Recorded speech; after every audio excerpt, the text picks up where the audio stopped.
The massive alien warship, Dominion's Edge, drifted silently through the cold darkness of space, its hull gleaming under distant starlight. Inside the command center, Fleet Commander Thexmore stared at the holographic display showing a small, blue planet orbiting a yellow star. His four eyes narrowed as he studied the pathetic defenses surrounding what the humans called Earth. "This is almost insulting," Thexmore growled, his voice echoing through the bridge. Around him, dozens of alien officers from 7 different species worked at their stations, all united under the Vorthak Collective. "They expect us to believe this primitive world poses a threat to our empire." Intelligence Officer Velthar approached with a data pad, his tentacles clicking against the metal floor. "The humans have approximately 200 vessels scattered throughout their solar system, Commander. Most appear to be cargo haulers converted for military use. Their weapons are basic kinetic projectiles and primitive fusion missiles." Thexmore laughed, a harsh sound that made several junior officers flinch. His species had conquered 47 worlds in the past century. The Collective's plasma cannons could punch through a planet's crust, and their quantum shields could deflect anything these primitives might throw at them. "What about their leader?" Thexmore asked, scrolling through the intelligence reports. "Admiral Park Hyunwoo," Velthar replied. "Former submarine commander turned Space Fleet Admiral. The humans seem to think highly of him, though we cannot understand why. His tactical record shows only minor skirmishes with pirates and asteroid miners. On the other side of the galaxy, buried deep beneath the bustling streets of Seoul, Admiral Park sat in Earth's primary defense command center. The underground facility stretched for kilometers, filled with the most advanced technology humanity had ever created. Holographic displays showed real-time positions of every ship in the solar system, while quantum computers calculated countless battle scenarios every second. Park was not a tall man, but his presence filled the room. His weathered face bore the marks of someone who had spent years beneath the ocean's surface, learning patience and precision. When he spoke, every person in the command center listened. "Status report," Park said quietly, his eyes never leaving. The main display. Captain Lee Da-eun stepped forward, her tablet glowing with incoming data. "Long-range sensors confirm the alien fleet's composition, sir. 8,000 vessels of various classes. Their largest ships are roughly 3 times the size of our heavy cruisers." Park nodded slowly. He had expected this. Ever since humanity's first contact with alien civilizations 5 years ago, they had known this day would come. The galaxy, it seemed, did not welcome newcomers kindly. "Communications are picking up increased chatter from their fleet," reported Commander Yoon Ji-hai from her station. "Translation algorithms suggest they're discussing battle formations and target priorities." A young technician at a nearby console raised his hand nervously. "Admiral, we're receiving a transmission on all frequencies. It's an ultimatum." The main screen flickered to life, showing Thexmore's intimidating form. His voice, translated by Earth's computers, filled the command center with barely contained arrogance. "Primitive humans," the alien commander began. "You have 72 of your hours to surrender unconditionally, disarm your pathetic fleet, and prepare for integration into the collective. Resistance will result in the complete annihilation of your species." The transmission ended, leaving the command center in tense silence. Park stood slowly, his hands clasped behind his back. He walked to the main display, studying the alien fleet's position at the edge of the solar system. To everyone watching, he appeared calm, almost thoughtful. "Dr. Kim Tae-ho," Park said into his communicator, "please report to the command center." Within minutes, Earth's lead weapons scientist appeared via hologram. Dr. Kim looked tired but determined, his lab coat wrinkled from countless sleepless nights. "The outer installations?" Park asked simply. "All operational, Admiral," Kim replied with a slight smile. "We've had 5 years to prepare for this moment. Every calculation has been checked and rechecked. The system is ready." Park turned back to his officers. Captain Lee looked concerned while Commander Yoon maintained her professional composure. The younger technicians appeared nervous but resolute. "Understood," Park said. He activated the fleet-wide communication system, his voice reaching every human ship in the solar system. "All vessels, this is Admiral Park. Execute Protocol Nemesis. Fall back to predetermined positions and wait for my signal." As Earth's scattered fleet began their apparent retreat, Park allowed himself a small smile. The aliens thought they were hunting prey. They had no idea they were walking into the most carefully prepared trap in human history. The real battle was about to begin. The Vorthak Collective's massive fleet moved through space like a swarm of metal predators. 8,000 ships of various sizes spread across the darkness, their engines creating trails of blue plasma that stretched for millions of kilometers. At the center of this armada, Fleet Commander Thexmore watched his tactical display with growing satisfaction. "Their outer defenses are crumbling exactly as predicted," reported Weapons Master Corvex, his scaled fingers dancing across his control panel. "The human patrol vessels near Neptune fled the moment our scouts appeared. They didn't even attempt to engage." Thexmore's four eyes gleamed with predatory pleasure. "Of course they fled. They know they cannot match our firepower." He gestured at the display showing retreating human ships. "Look how they scatter like frightened insects." The alien commander had fought in dozens of campaigns across the galaxy. He had seen proud civilizations reduced to ash and proud warriors beg for mercy. This would be no different. The humans were simply another primitive species that needed to learn their place in the cosmic order. "Signal from the advanced squadrons," announced Communications Officer Zithara. "Human Admiral Choi Sungmin's task force is retreating toward Jupiter. They're abandoning their defensive positions without firing a single shot." Laughter rippled through the alien bridge crew. Several officers made jokes in their native languages about human cowardice. Thexmore allowed the moment of levity before calling for order. "Maintain pursuit formations," he commanded. "I want their fleet destroyed before we reach their homeworld. Let them understand the futility of resistance." 3 billion kilometers away, in Earth's hidden command bunker, Admiral Park watched the same tactical display with very different eyes. What the aliens saw as cowardice and retreat, he recognized as the opening moves of the most complex military operation in human history. "Enemy fleet is maintaining predicted course," reported Captain Lee Da-yun, her voice steady despite the tension in the room. "They're following our retreating vessels exactly as the simulation suggested." Park nodded without taking his eyes off the display. Each retreating human ship was like a breadcrumb in an ancient fairy tale, leading the aliens deeper into the trap. "Status of Admiral Choi's task force?" "Performing beautifully, sir," Commander Yun Jihai replied from her station. "His ships are staying just out of effective weapons range, making the retreat look genuine, while maintaining formation integrity."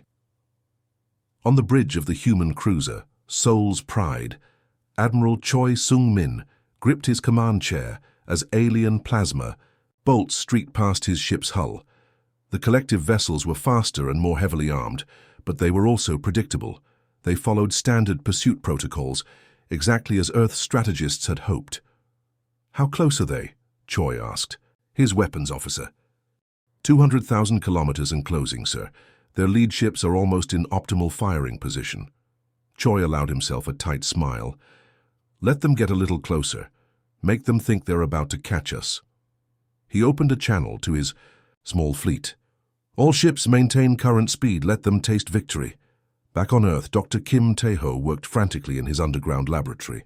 Around him, dozens of technicians monitored systems that had been hidden throughout the solar system for the past 5 years. Every asteroid mining station, every deep space communication relay, every seemingly innocent scientific probe had been designed for this moment. "Outer ring installations report ready," called out one technician. "Jupiter orbital platforms are online," reported another. "Saturn's ring defense network is fully operational." Dr. Kim wiped sweat from his forehead as he reviewed the final checklist. The scale of what humanity had accomplished was staggering. They had turned their entire solar system into the largest weapon ever conceived, and the aliens had no idea. In more space, the pursuit continued. Thexmore's fleet pressed forward, convinced they were winning a glorious victory. Human ships continued their retreat, occasionally turning to fire token shots that were easily deflected by alien shields. Each engagement followed the same pattern, with human forces falling back after brief, ineffective resistance. "They fight like children with toys," Corvex sneered as another human missile salvo scattered harmlessly against their shields. "Their weapons cannot even scratch our armor." What the aliens didn't realize was that every human ship was equipped with quantum transmitters, sending detailed scans of alien technology back to Earth's computers. Every plasma bolt fired revealed information about energy output and frequency. Patterns. Every shield activation provided data about defensive capabilities.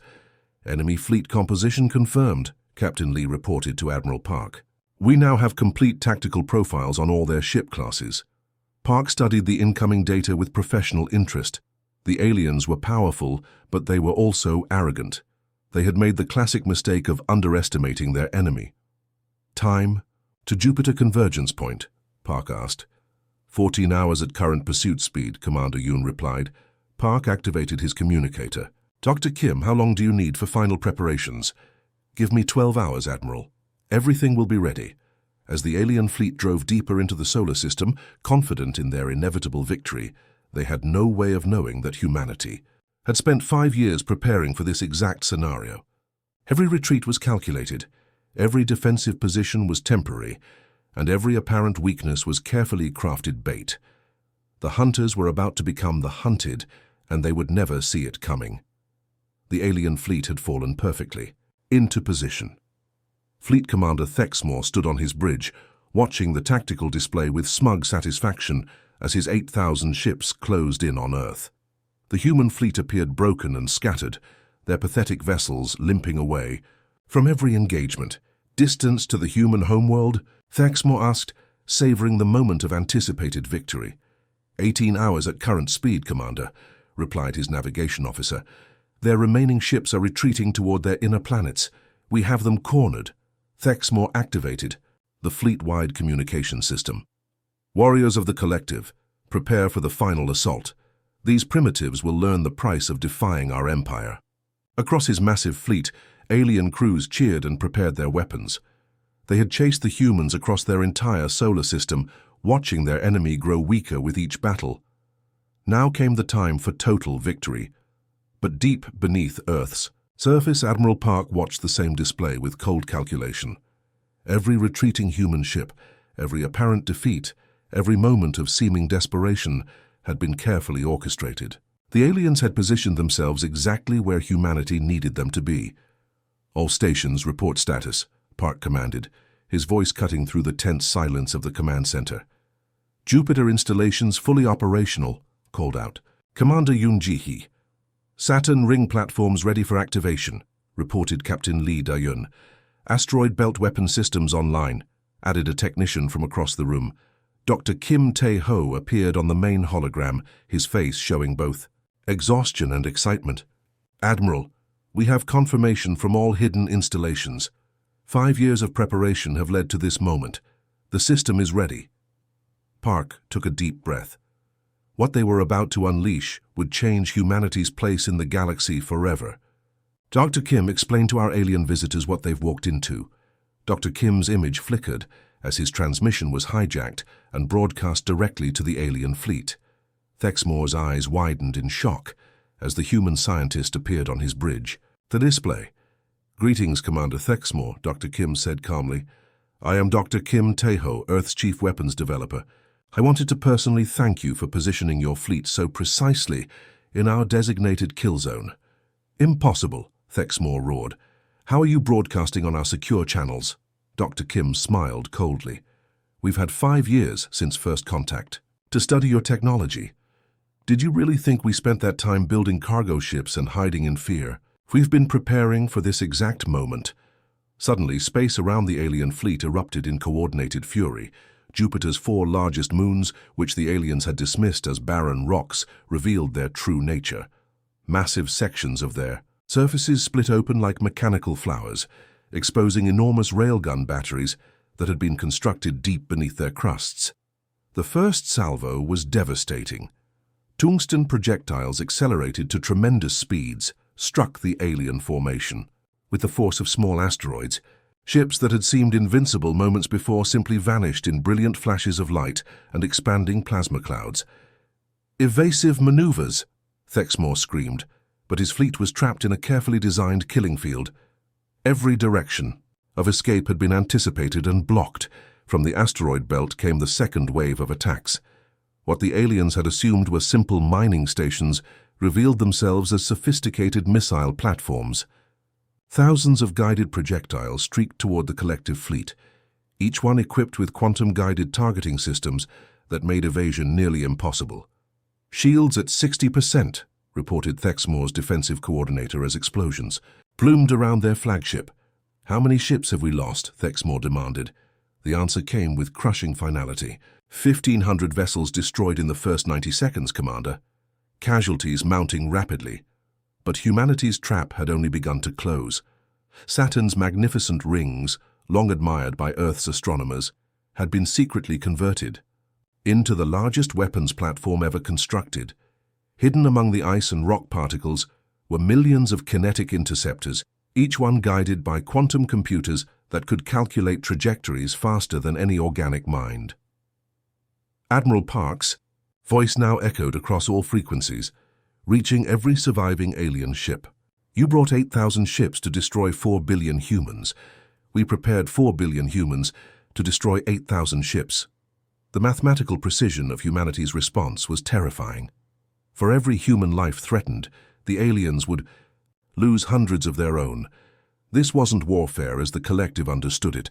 This was systematic annihilation designed by a species that had turned caution into an art form.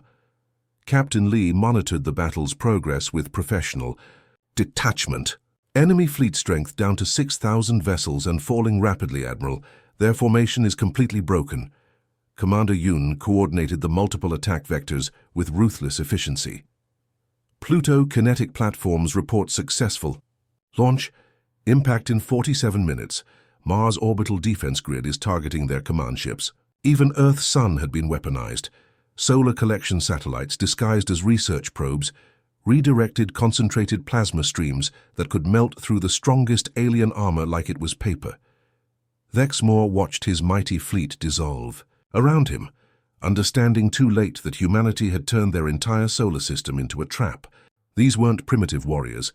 They were apex predators who had spent 5 years preparing to destroy anyone foolish enough to threaten their home. The galaxy was about to learn a new lesson about Earth's children. The space around Jupiter had become a graveyard of twisted metal and burning plasma. Fleet Commander Thexmore gripped his command chair as another wave of explosions rocked his flagship. Through the chaos of battle, one terrifying realization cut through his panic like a knife. The humans weren't fighting a war. They were conducting an execution. "Damage report," Thexmore shouted over the alarms blaring throughout his bridge. "Hull breaches on decks 12 through 15, his engineering officer reported, fear evident in his voice. "Quantum shields are failing. We've lost contact with 60% of the fleet. What had once been the most feared armada in the galaxy was now scattered debris floating in the cold vacuum of space." In less than 4 hours, humanity had reduced 8,000 ships to barely 3,000 functional vessels. The mathematical precision of their assault was unlike anything the collective had ever encountered. In Earth's command center, Admiral Park watched the battle unfold with the calm patience of someone who had planned every detail. His weathered face showed no emotion as casualty reports streamed across the displays. This wasn't about glory or conquest. This was about sending a message that would echo across the galaxy for generations. "Status report," Park requested quietly. Captain Lee Da-un consulted her displays, her voice steady despite the magnitude of what they were witnessing. "Enemy fleet strength down to 2,800 vessels, Admiral. Their command structure is completely broken. They're trying to retreat, but our outer perimeter weapons are preventing escape." Commander Yoon Ji-hai coordinated the systematic destruction from her station. "Kinetic kill vehicles from Pluto impact in 18 minutes. Neptune orbital platforms are firing on their reserve formations. They have nowhere to run." Park activated the fleet-wide communication system, his voice reaching every human ship in the solar system. "All vessels maintain formation integrity. Execute Pattern 7. No alien ship leaves this system." What made humanity's response so terrifying wasn't just their firepower, it was their mindset. Other species fought wars to conquer territory or resources. Humans fought wars to ensure their enemies could never threaten them again. They had calculated that showing mercy would only invite future attacks, so they chose to demonstrate overwhelming force instead. Dr. Kim Tae-ho appeared on Park's hologram, his face illuminated by the glow of his control panels. "Admiral, the solar collection array is ready for final phase activation. We can redirect plasma streams directly from our sun." Park nodded grimly. "Do it. Show them what happens when someone threatens Earth's children." Across the solar system, massive solar collectors that had been disguised as research satellites began moving into position. These devices could capture and focus the raw energy of Earth's sun, creating plasma beams hot enough to cut through planets. The aliens had never encountered weapons of such destructive potential. Thexmore watched in horror as a beam of concentrated solar plasma sliced through his fleet's remaining heavy cruisers like they were made of paper. The temperature inside, those beams reached millions of degrees, hot enough to vaporize any known material instantly. "They've turned their star into a weapon," whispered his science officer, his voice filled with disbelief. "How is this possible?" The answer came from Admiral Park himself, his transmission reaching every surviving alien ship. "You wanted to know what humans are capable of when threatened. We don't fight battles. We solve problems. You were a problem, so we created a solution." On the bridge of the human destroyer, Busan's Fury, Captain Nam So-young coordinated her ship's missile batteries with cold precision. Her vessel was one of the smaller ships in Earth's fleet, but her crew fought with the same calculated determination as every other human unit. "Target their command ship," Nam ordered her weapons officer. "Make sure their leader survives long enough to witness what his arrogance has cost his people." The mathematics of human warfare was indeed terrible to behold. For every human ship damaged, hundreds of alien vessels were destroyed. For every human casualty, thousands of aliens died. This wasn't random violence. It was systematic elimination designed to ensure that no alien civilization would ever consider attacking Earth again. Commander Yoon reported the latest casualty figures with professional detachment. Enemy fleet. Now down to 1,200 vessels, their formation cohesion has completely collapsed. Multiple ships are trying to surrender. Park's response was immediate and final. "No surrender accepted. They came here to commit genocide. They will receive the same treatment they planned for us." The alien fleet had walked into humanity's prepared killing ground, and now they were experiencing the full horror of human military doctrine. Earth's children didn't fight honorable duels or follow galactic conventions of warfare. They fought to win, completely and permanently. Dr. Kim's voice cut through the command center's focused tension.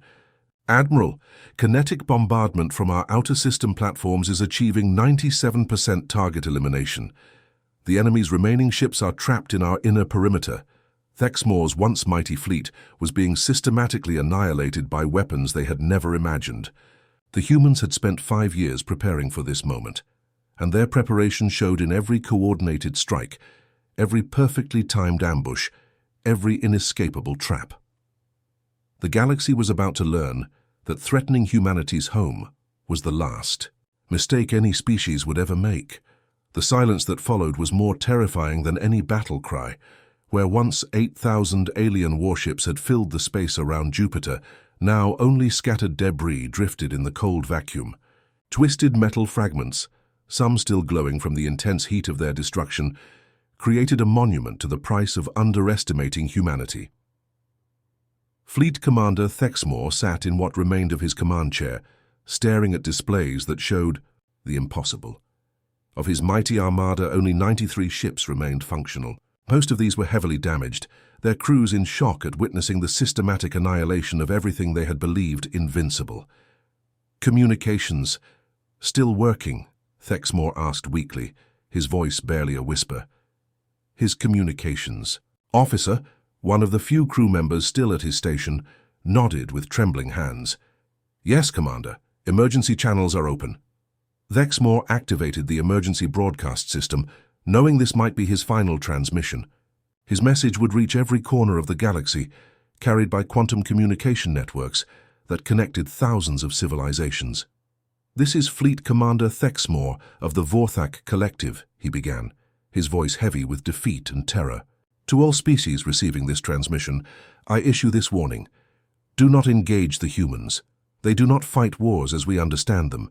They orchestrate complete annihilation. So on Earth, Admiral Park stood in the command center, surrounded by displays showing the floating graveyard that had once been the galaxy's most feared fleet. The victory was complete, but Park felt no joy. He understood what humanity had revealed about itself today, and the knowledge weighed heavily on his shoulders. Captain Li Da-un approached with the final casualty reports. Admiral, confirmed destruction of 7,907 enemy vessels. Human losses are minimal. 12 ships damaged, 3 destroyed, 47 crew members lost. Park nodded silently.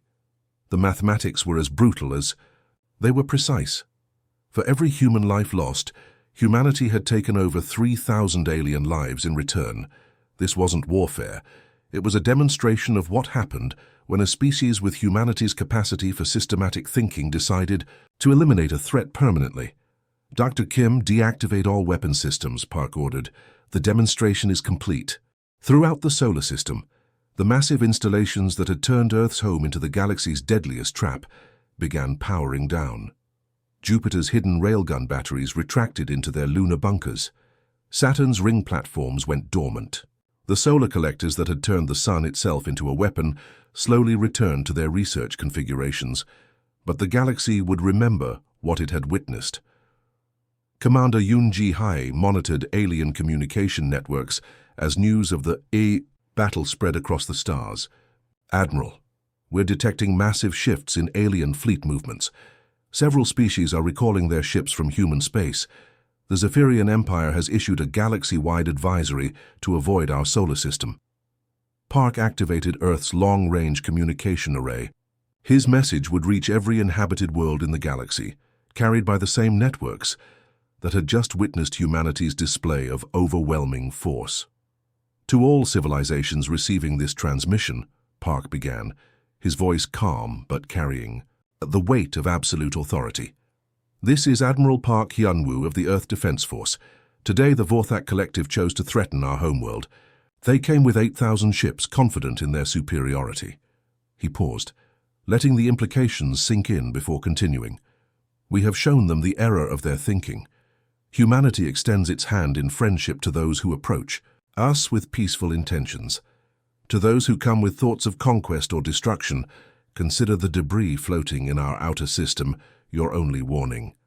The transmission ended, but its impact rippled across the galaxy like a shockwave. In council chambers on distant worlds, alien leaders watched the recordings of humanity's systematic destruction of the collective fleet. They saw weapons beyond their understanding, coordination that spoke of decades of preparation, and a cold efficiency that marked humanity as something entirely new in galactic civilization. Dr. Kim Tae-ho appeared on Park's hologram, his face showing both exhaustion and grim satisfaction. Admiral, we're receiving surrender requests from the surviving alien ships. What are your orders? Park considered the question carefully. The tactical situation was clear. The remaining alien vessels posed no threat, but the strategic implications were more complex. These survivors would carry the story of what happened here back to their homeworlds. Allow them to depart, Park decided, but scan their ships thoroughly first. I want detailed records of their technology, their crew compositions, their home. System locations. They came here as conquerors. They'll leave as messengers. Captain Nam So-young's voice crackled over the communication system from her destroyer. Admiral, should we escort them out of the system? No, Park replied. Let them find their own way home, but make sure they understand, if any alien force ever approaches our system with hostile intent again, there will be no survivors to carry warnings. As the battered remnants of the collective fleet limped away from Earth's solar system, they carried with them a new understanding of humanity's place in the galaxy. These weren't primitive savages who had gotten lucky. They were apex predators, who had spent 5 years preparing to eliminate any threat to their homeworld. The galaxy had gained a new apex species, and the message was clear. Humanity preferred peace, but they had proven capable of absolute war when necessary. The choice of how to approach them now belonged to every other civilization among the stars.